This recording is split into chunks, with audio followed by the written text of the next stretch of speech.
Magandang tanghali mga kaibigan. For today's video atin naman alamin ang lagay ng ating panahon ngayong tanghali.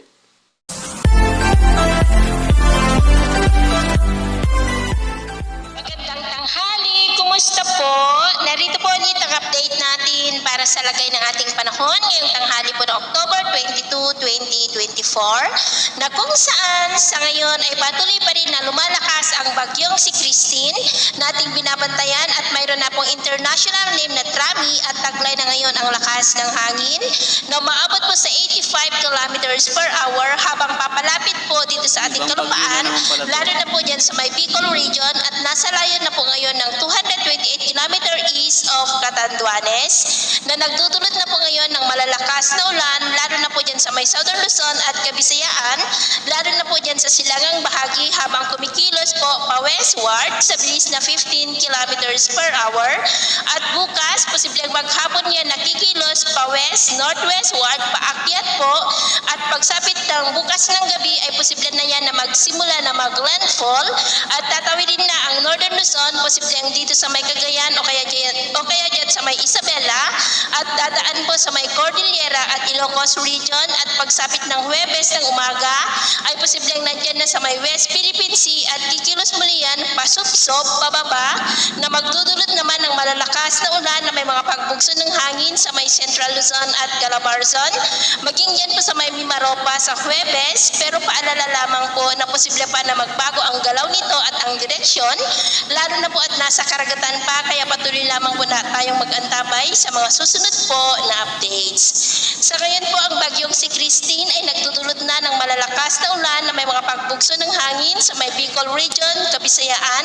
lalo na po dyan sa may silangang bahagi, maging sa may Mimaropa, Calabarzon at may mga pag-ulan din sa may Sulu Archipelago, Zamboanga Peninsula, Sorsogon, Northern Mindanao, Surigao del Norte, magiging dito po sa may Cagayan, Isabela, Apayao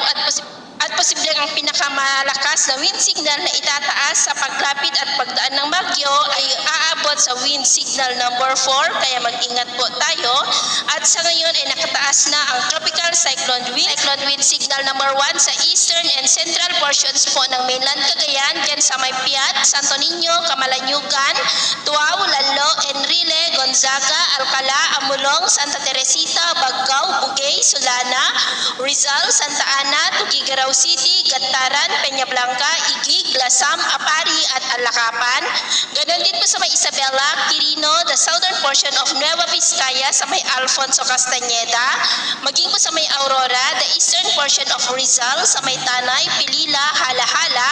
maging sa eastern portion ng Laguna sa may Mahayhay, Magdalena, Pila, Santa Cruz, Pagsanhan, Luisiana, Cavinti, Lumban, Kalayaan, Paete, Pakil, Pangil, Sinilwan, Fami, Santa Maria, Mabitak, Nagcarlan, Liliw, maging po sa northern and eastern portions po ng Quezon sa may Tagkawayan, Ginayangan, Buena Vista, San Narciso, San Andres, General Nacar, Pitogo, San Francisco,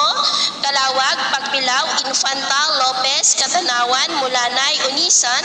General Luna, Plaridel, Quezon, Alabat, Sampaloc, Padre Burgos, Macalelon, Mauban, Perez, Agdangan, Gumaca, Atimonan, Real, Lucena City, Lukban, City of Tayabas, kasama na po ang Balilo Islands, Marinduque, Romblon, Camarines Norte, Camarines Sur, Catanduanes, Albay, Sorsogon, maging po sa may Masbate, kasama na po ang Ticao Island at Burias Island. At may signal number 1 rin sa may Visayas, sa may Eastern Samar, Northern Samar, Samar, Leyte, Biliran at Southern Leyte, at may signal number 1 rin sa may Mindanao, sa Dinagat Island, Surigao del Norte,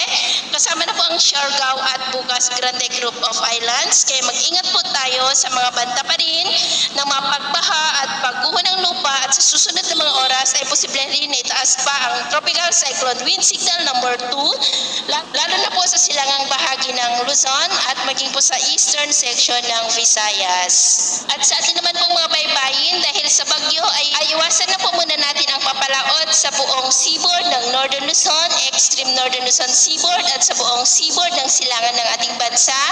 Dahil ang mga alon po ay posibleng aabot hanggang sa 3 to 5 meters height, kaya hanggat maaari ay iwasan na po muna natin ang papalaot dyan sa mga may kulay pula para mas makaiwas sa mga sakunang pangkaragatan.